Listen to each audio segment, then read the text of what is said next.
আফসিন দ্বীপ দুইজন মামাতো ভাই। মিশনের বাবা মা আছে কি নেই সেটা সঠিক জানে না। বয়স আর মস্তিষ্কের কিছু ত্রুটির জন্য মনে নেই। মিশনের মন ভোলা রোগটা প্রখর। শুধু একটা ব্যাপারে মিশন মন ভোলা রোগ নেই, যেটা ওর মস্তিষ্কের মধ্যে সেট করা থাকে। মিশনের মন ভোলা রোগটা অনিচ্ছাকৃত নয়, এটা ওর নিজের তৈরি করা একটা অভ্যেস।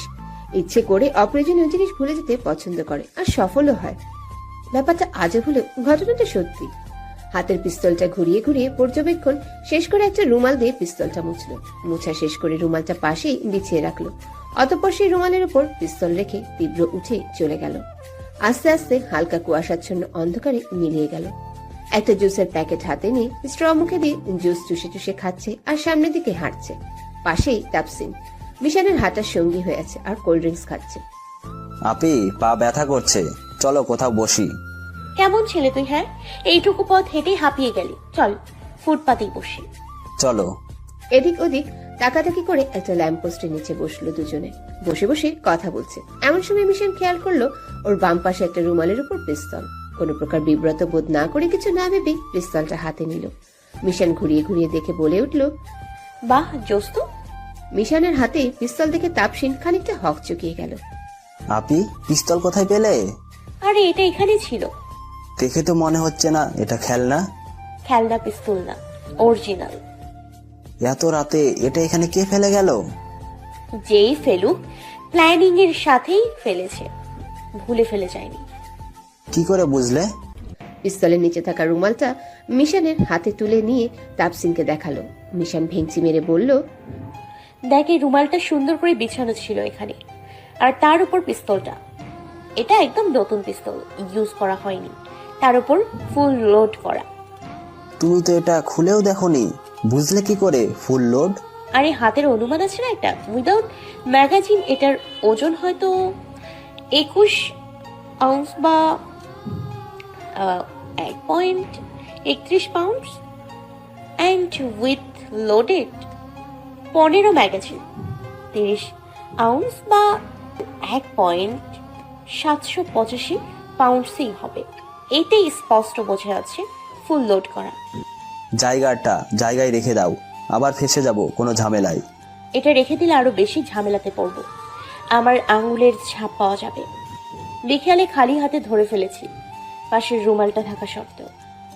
এখন কি করবে তাহলে? একটা স্প্রে কিনে আনি, মুছে রেখে চলে যাই। মিশন, শান্ত হ, কিচ্ছু হবে না। এটার সাথে করেই নিয়ে যাই, দিনের বেলা থানায় জমা দিয়ে দিব। এটা এখানে এভাবে রেখে গেলে কার না কার হাতে পড়বে আর ঝামেলা হয়ে যাবে। আমার ভয় লাগছে আপি, কেন জানি মনে হচ্ছে এটা নিয়ে প্রবলেম হবে। কেউ জেনে বুঝে ফাঁসাচ্ছে না তো? মিশন ভেঙচি মেরে বলল, আরে কিছু হবে না, সবকিছু এত সিরিয়াসলি নিস কেন? স্বাভাবিক হ, কিছু হবে না। খালি নেগেটিভ চিন্তা মাথায় ভর্তি, এই জন্যই তোকে নিয়ে বের হতে ইচ্ছে করে না। দীপ আমার মন মতো আছে, তোর মতো ভীতু না। দীপ বড় ভাইকে দেখে সে গর্ধব কোথাকার। তাপসিন ভয়ে চুপ হয়ে রইল। মিশন এবার শান্ত স্বরে বলল, এটা দিয়ে তো আজ রাতে মার্ডার হবে না, আমার কাছেই থাকবে। আমার কাছে মানে সেফ থাকবে। এটা এখানে রেখে যাব, তারপর উপরওয়ালা না করুক যদি কোনো বাচ্চার হাতে পড়ে যায়, খেলনা ভেবে। হ্যাঁ, দেশের যা অবস্থা, আতঙ্কে থাকি। পুলিশই সাধারণ মানুষের পকেটে গাঁজা ঢুকিয়ে দিয়ে আসামি বানায়, আর সেখানে এটা তো একটা মৃত্যু যন্ত্র। থানায় নিয়ে গেলেও 101টা জেরা করবে। তোর চিন্তা করতে হবে না, এটা আমি বুঝবো। আমি থানায় একাই যাব, জেল দিলেও সমস্যা নেই আমার। কথার মাঝেই মিশনের ফোনে আননোন নাম্বার থেকে কল এলো। রিসিভ করে কানে নিল। হ্যালো। হ্যালো। কোনো শব্দ আসছে না। ওপাশ থেকে কেবলই একদল বিক্ষিপ্ত বাতাসের প্রকট আওয়াজ আসছে। মিশন অনেকক্ষণ হ্যালো হ্যালো করলেও ওপাশ থেকে কোনো মানুষের অস্তিত্ব অনুভব হলো না। কি শালা, কবর থেকে কল দিয়েছিস নাকি?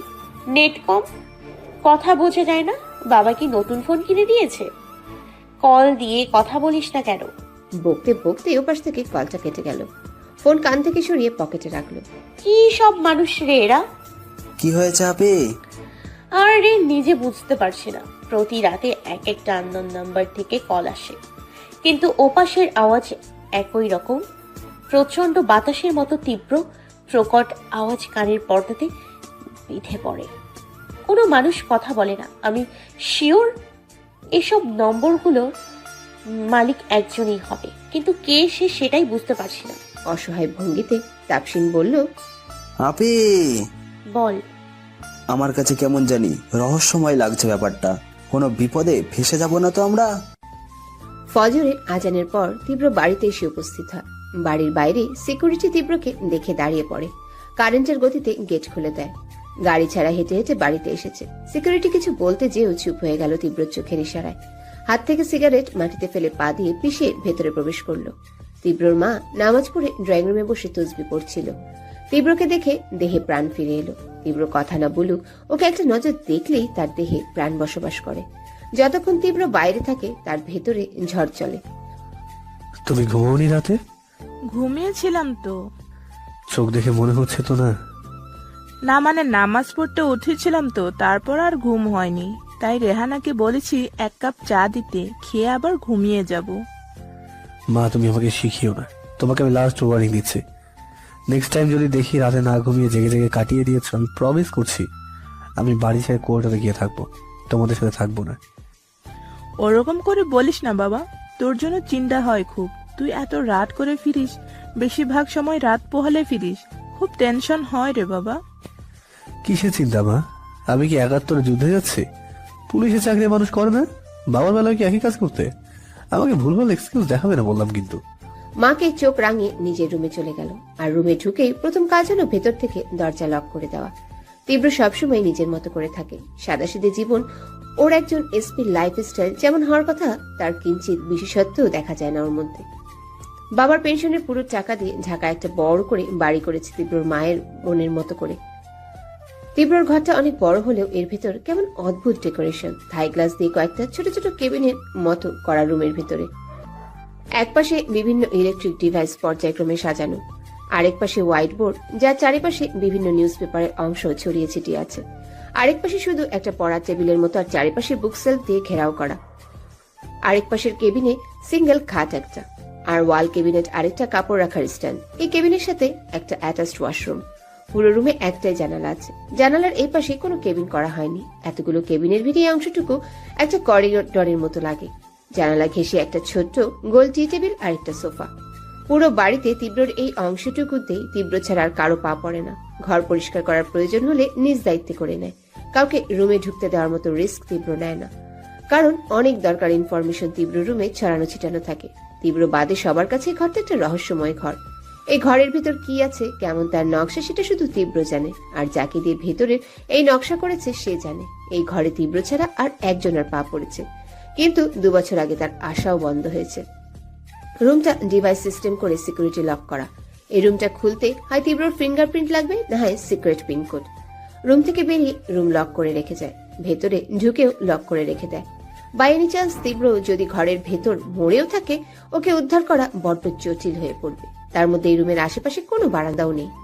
এই অদ্ভুতরে জীবনধারী তীব্রর জীবন রহস্যে ঘেরা, যে রহস্যের ঠিকানা জন্মদাতা পিতামাতাও জানে না। পিতা কিঞ্চিত পরিমাণ জানলেও মাতা কিচ্ছুটি জানে না।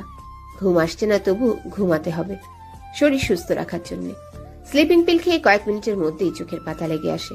আর এদিকে মিশান, যার চোখ ভরা ঘুম থাকতেও কেউ যেন ওর ঘুমকে দণ্ডনীয় অপরাধ জারি করেছে, যার জন্য চাইলেও ঘুমাতে পারছে না। একটু গভীর ঘুমে তলিয়ে গেলেই দুঃস্বপ্নগুলো মস্তিষ্কে চড়ে বসে।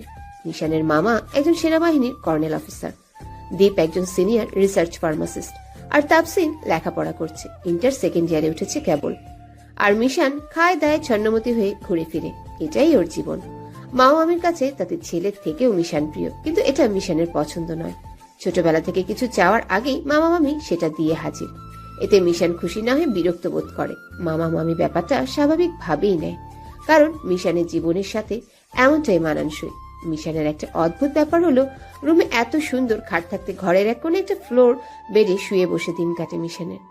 এইরকমটা আগেও করতো না, প্রায় গত 1 বছর ধরে এমন করছে। কারণটা হয়তো নিশান মিশানের একমাত্র ছোট বোন। হঠাৎ করে নিশানের মৃত্যুটা মিশান মেনে নিতে পারেনি। নিশান মারা যাবার পর মানসিক অবস্থা আরো বিকল হয়ে গেছে।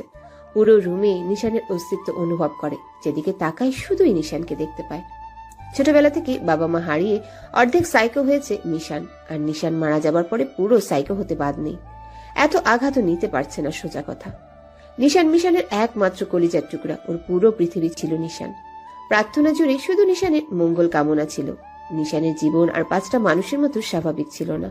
ওর রক্তে রেড ব্লাড সেল পর্যায়ক্রমে ক্ষত হতে থাকে, নতুন করে উৎপন্ন হতো না, যার জন্য প্রায় প্রতি মাসে নিশানকে ব্লাড দিতে হতো। নিশান মিশানের ব্লাড গ্রুপ একই ছিল বলে মিশানই বেশিরভাগ সময় ব্লাড দিত। মিশানের ধারণা ছিল মৃত্যু যদি 2 বোনের একসাথে লেখা থাকে তবে এর থেকে মঙ্গল করার কি হতে পারে। নিজের সর্বোচ্চটা দিয়ে বোনকে বাঁচিয়ে রাখার চেষ্টা করেছে, কিন্তু পারেনি বলে শেষে হেরে যায় প্রকৃতির করা কিছু কঠিন যোজন বিয়োজনের প্যাটার্নের কাছে। 10:30টার পর এসবিতে আসতে না আসতে তীব্রর সামনে এসে দাঁড়ালো ইরফান শেখ। তীব্র চোখ তুলে ইরফান শেখের দিকে তাকিয়ে মুচকি হেসে নজর সরিয়ে জিজ্ঞাসা করলো, অবরোধ করলেন নাকি? রাস্তা আটকালেন যে? আটকেছি একটা প্রশ্নের জন্য। হয়তো প্রশ্নটা আমি জানি, কিন্তু আমি আগেই বলে দিচ্ছি এর উত্তর আমার কাছে নেই। স্যার, আপনি আমাকে একটু বেশি বিব্রত করতে ভালোবাসেন আমি জানি, কিন্তু আপনি যতই বলুন আন্দাজে ঢিল ছুড়েন, এটা আমি বিশ্বাস করতে বাধ্য নই। সবকিছুর পেছনেই কারণ থাকে। হতে পারে, কিন্তু আমার কোনো কাজের পেছনে আমি কোনো কারণ রাখি না। আমার যখন যা মন চাই তাই বলি আর তাই করিও। তাই বলে কাটাই কাটাই মিলে কি করে আপনার বাণী? মেলে কিনা জানি না, তবে একটা ফিলোসফি আছে। কোন এক বিখ্যাত ফিলোসফার বলেছিল, আমরা যা বিশ্বাস করি আমাদের সাথে তাই হয়। আপনি ভেবে দেখুন, আপনি কাল আমার কথাগুলো না চাইতেও বিশ্বাস করেছেন, আর তাই হয়েছে। অবিশ্বাস করে দেখতেন একবার, তারপর না হয় প্রশ্নটা যুক্তিগত ছিল। ঠিক আছে, এটা বাদ দিলাম। তাহলে এখন এটা বলুন, আজ সকালে ভালো মতন খোঁজ নিয়ে দেখি কাল রাতে সিরিয়াসলি কিলারটার হাতে কারো মৃত্যু হয়নি। আর আপনি কিন্তু কাল ভবিষ্যৎবাণী দিয়েছিলেন, এটা মিলে গেল কি করে? না জানলেই মানুষ এত বড় ভবিষ্যৎ বার্তা দেয় কিভাবে? আসলে কি জানেন যে সিরিয়াল কিলার সে আমার বউ। আমি ওকে বলে দিয়েছিলাম কাল রাতে যেন কোনো ঘটনা না ঘটায়, সেজন্যই এত কিছু। ইরফান শেখ তুচ্ছাত্মক হাসি দিয়ে বলল, আপনার বউ? স্যার, আপনি আমাকে বিব্রত করতে গিয়ে একটু বেশি বলে ফেললেন না? সিরিয়াল কিলার আপনার বউ তো দূরে থাক, সে একজন নারী। এটা বলি তো ব্যাপারটা চরম পর্যায়ে হাস্যকর। তীব্র সন্দেহ দৃষ্টিতে তাকিয়ে জিজ্ঞাসা করলো, তার মানে আপনি বলতে চাইছেন সিরিয়াল কিলার একটা পুরুষ? অবশ্যই। আপনি করে জানলেন ওটা কোনো পুরুষ? নারী হতেই পারে না। না জানার কি হলো, বুঝাই যায় সব। কোনো নারীর পক্ষে এরকম কাজ করা সম্ভব নয়। তীব্র রহস্যময় হাসি দিয়ে বলল, এই যে আপনি আপনার যুক্তিটা দিলেন যে থিওরিতে, আমি আমার প্রতিটা যুক্তি দিই একই থিওরিতে। তীব্র ইরফান শেখের একদম কাছে দাঁড়িয়ে খানিকটা মাথা ঝুঁকে বলল, ইরফান শেখ, কোনোভাবে আপনি তো আমার কাজকর্মের ফ্যান হয়ে যাচ্ছেন না আবার? এইসবের কোনো ফায়দা নেই, বুঝলেন? আমার কাজে শিক্ষণীয় কিছু পাবেন না। ইরফান শেখ পাথর হয়ে দাঁড়িয়ে আছে। তীব্রর উপর প্রচুর রাগ হচ্ছে, কিন্তু সিনিয়র অফিসার বলে রাগ চেপে রইল। তীব্র ওনার পাশ কাটিয়ে চলে গেল। ড্রয়িং রুমে সোফা ছেড়ে ফ্লোরে বসে হাতে একটা বাটিতে মুড়ি নিয়ে খাচ্ছে আর টিভি দেখছে মিশান। এমন সময় খবরের কাগজ হাতে নিয়ে চশমা ঠিক করতে করতে তাপসিন মিশানের কাছে দৌড়ে গেল। খানিকটা আতঙ্কিত স্বরে মিশানকে বলতে শুরু করলো, আপি আপি দেখো কি হয়েছে। বরাবরই ছোটখাটো ব্যাপারে তাপসিনের বড় বড় রিয়াকশন দেওয়ার সমস্যা আছে, যার কারণে তাপসিনের এই আতঙ্কিত চেহারা মিশানের মনে কোনো আলাদা উদ্বিগ্নতা সৃষ্টি করতে পারেনি। অনিচ্ছা থাকা সত্ত্বেও মিশান জিজ্ঞাসা করলো, কি হয়েছে? দেখো, সেদিন বললাম না তোমায়, ফেসবুকে নিউজ দেখলাম শহরে সিরিয়াল কিলার এসেছে। তুমি বললে ভুয়া নিউজ, এই দেখো এটা পত্রিকাও দিয়েছে।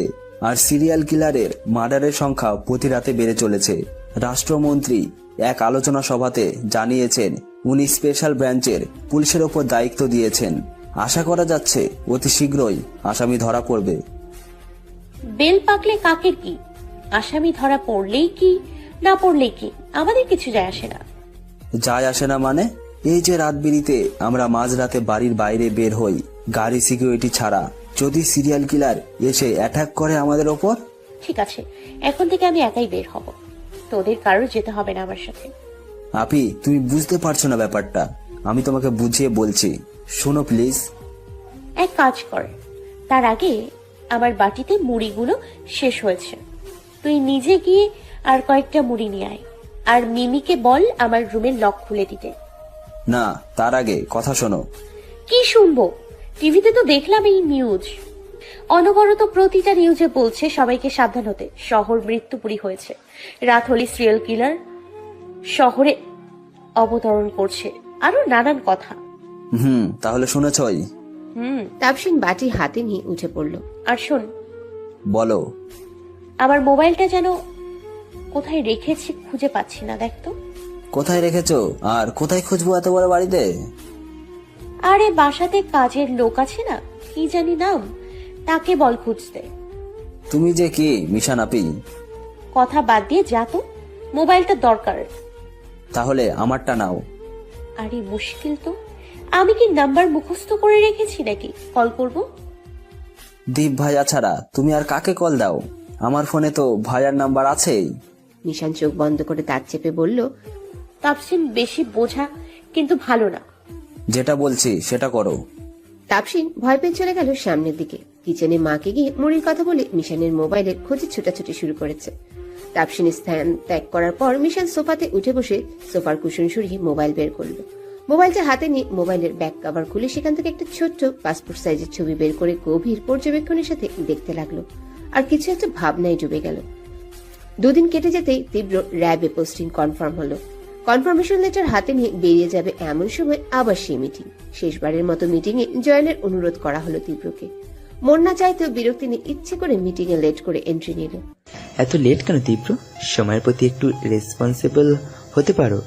ক্যারিনে তো তোমাদের অনেক ভালো সময়ের নিবদ্ধিতা শেখাই, তাহলে তুমি এমন কেন করো? সময় জ্ঞান কি শুধু আমার একার কম?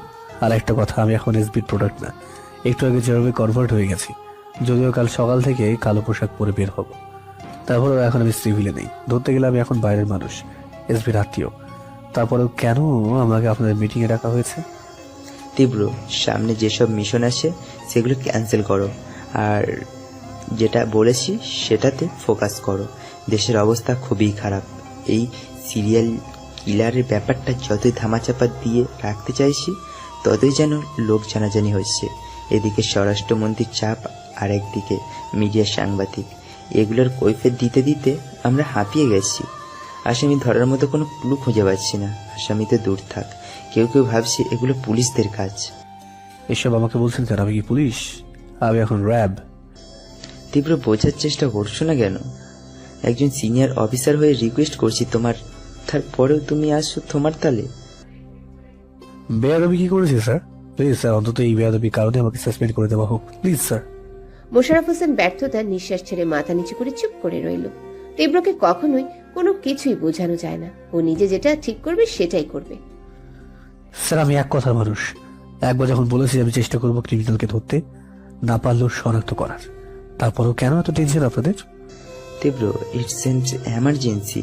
Y you can't understand? News দেখো না কতটা ভয়ানক অবস্থা দেশের? মানুষ আতঙ্কিত। অন্ধকার নামার সাথে সাথে শহর ঘুমিয়ে যাচ্ছে, মানুষ ঘরবন্দি হচ্ছে, প্রয়োজন হলেও বের হতে পারছে না প্রাণের ভয়ে। এখন আমি কি করতে পারি? আমি তো ম্যাজিশিয়ান না। ডিপার্টমেন্টে আরো পুলিশ আছে, হাজার হাজার পুলিশ আছে, তাদের বলুন, আমি কেন? আমার কি এগুলো কাজ? একজন পুলিশ সুপারের কাজ হলো নেতৃত্ব দেওয়া, কিন্তু সেখানে আমি কি করছি? যাকে খাঁটি বাংলায় বলে কামলা দেওয়া। পুলিশ ডিপার্টমেন্টে আমি একাই একজন পাওয়ারফুল পুলিশ। হ্যাঁ, সবার প্রাণে ভয় থাকতে পারে, আমার পারে না? আমার ব্লাড গ্রুপ কি কোনোভাবে মনুষ্য প্রজাতির থেকে আলাদা নাকি? নাকি আমি অমর? কোনটা? আমার অন্য একটা মিশন আছে, আমার কাছে এটার থেকে সেটা বেশি ইম্পর্টেন্ট। সো আমি যাচ্ছি আমার পথে। তীব্র উঠে দাঁড়াতে Mohammad Mazharul Islam additional DIG sir বলে উঠলেন, তীব্র, তুমি কি চাও না দেশটা ডেঞ্জার মুক্ত হোক? তুমি সব ধরনের কেস সামলে আসছো, প্রাইমারি ম্যাথের মতো সহজ তোমার কাছে কেস সলভ করা। কোনো কেস তোমার হাতে দিলে তুমি তা সদরে গ্রহণ করো। তাহলে আজ কেন তুমি এই কেসটা নিতে চাচ্ছ না? ইনডাইরেক্টলি কেন প্রত্যাখ্যান করছো? তুমি সিনিয়রদের এভাবে অ্যাভয়েড করো, অবাধ্য হও। তোমার জুনিয়রগুলো তোমার কাছে কি শিখবে? যখন তুমি আমাদের লেভেলে আসবে তখন তোমার সাথেও কি এমন হবে না? আমি কোনোদিন চেষ্টাও করবো না আপনাদের লেভেলে যাওয়ার জন্য। প্রয়োজন আরো নিচের লেভেলে যাওয়ার চেষ্টা করবো।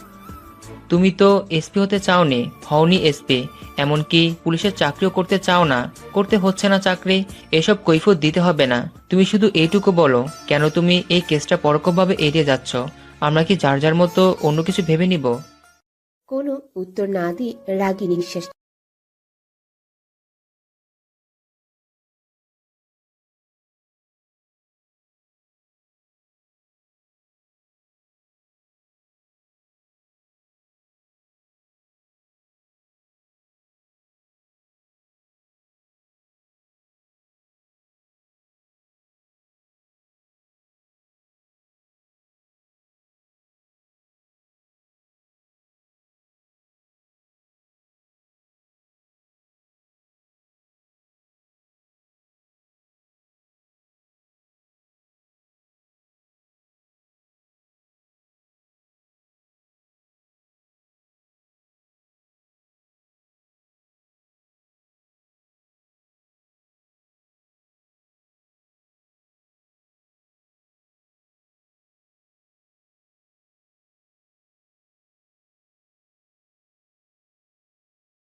তার শরবত। তীব্র গ্লাস হাতে নিয়ে শরবত মুখে দেওয়ার আগে ইরফান শেখের দিকে তাকিয়ে ইশারা করলো খাবে নাকি। সে না করলো। তীব্র চুপচাপ 3 ঢোকে 1 গ্লাস শরবত শেষ করে দিল। ছোট্ট ছেলেটা